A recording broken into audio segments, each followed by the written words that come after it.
This isn't a script anymore. It's a transformational engine. We're not teaching, we're installing. We're chunking your perception, reframing your subconscious, and dragging your unconscious out for a joyride. The real-world situation where you feel stuck, frustrated, spinning in place. Cool, let's run the process. You chunk down, you zoom in on the moment. First question I'd ask you, where exactly in your body is the tension right now? Maybe it's in your chest, maybe your jaw is tight as fuck. Maybe there's a voice looping like, I'm not good enough.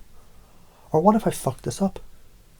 Right there, that's your component part. A micro chunk of the system. A pixel of the bigger picture. You just chunk down. You slice off one bite of overwhelm and label the bastard. Now you've got a handle on it. You chunk up, zoom the fuck out and ask, what's this shit really about? What if that tight chest isn't about this project, but a long-ass pattern of fearing disappointment? Or some ancient internal rule like, if I'm not perfect, I'll be abandoned. Spoiler alert, most of us are walking around with decade-old code running our lives. Now you've chunked up and seen the pattern, not the symptoms. You're out of the weeds. You're flying above the jungle. Next, metaphor the shit out of it. Let's make it visual. Imagine fear, like a weird little goblin, pulling fire alarms every time you try to grow. Or it's a foghorn blaring in your brain every time you try something new. Or it's a fucking bouncer at a club of success asking for ID when you know you belong inside. Metaphors, the representational systems, your brain's native language.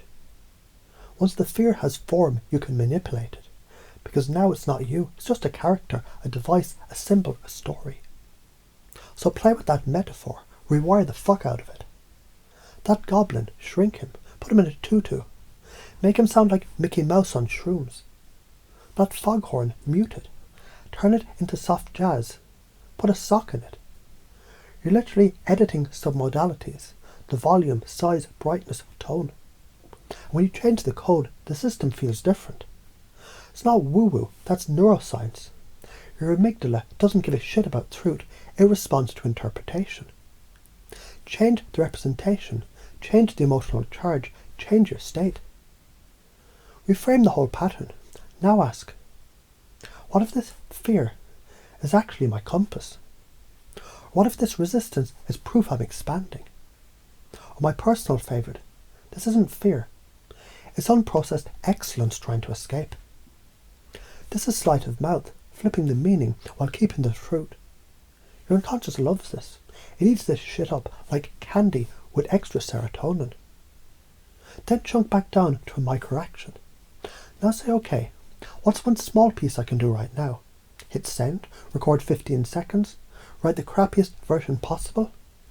Breathe and say, I'm doing it anyway, fuckers. You're no longer analysing, you're embedding. You're doing the new behaviour, even if it's just 1%. And that's how you build neural real estate. Use one chunk to pace and lead. Let's say you did that and felt lighter, more playful. Now, next time someone says they're stuck, you say, you ever feel like your brain, just a scared little gremlin, pulling the brakes, because it thinks you're going to die from writing the fucking email? Boom! You used a metaphor to paste the reality. Then you lead into yours. You anchor a new perspective, sneakily, conversationally. That's NLP black belt shit right there. So how can this become unconscious behaviour? Science says repetition creates automation. Neuroplasty says every reframe is a goddamn brain tattoo. Emotion and visual and action is the fastest pathway to encode a belief. Habits and anchors make a pattern become default. So let's install this as a loop. Trigger when the shit feels off. Where do I feel it? Chunk down. What's the bigger game here? Chunk up. What's this like? Metaphor it. How can I distort or shrink it? Play with it. What if this is power disguised? Reframe it. What can I do now, even if it's messy? Act on it. Do this enough times and your nervous system won't even ask anymore. It'll just run the upgrade. So the final truth bomb, you're not trying to improve. You're remembering. You're the fucking architect. You're not broken. You're patterning. You're not stuck. You're zoomed in too far. You're not scared. You're standing at the edge of transformation, with your foot halfway in flight. This is your mental dojo, your emotional playground, your perceptual lab. You're not the prisoner of patterns. You're the one writing them in real time,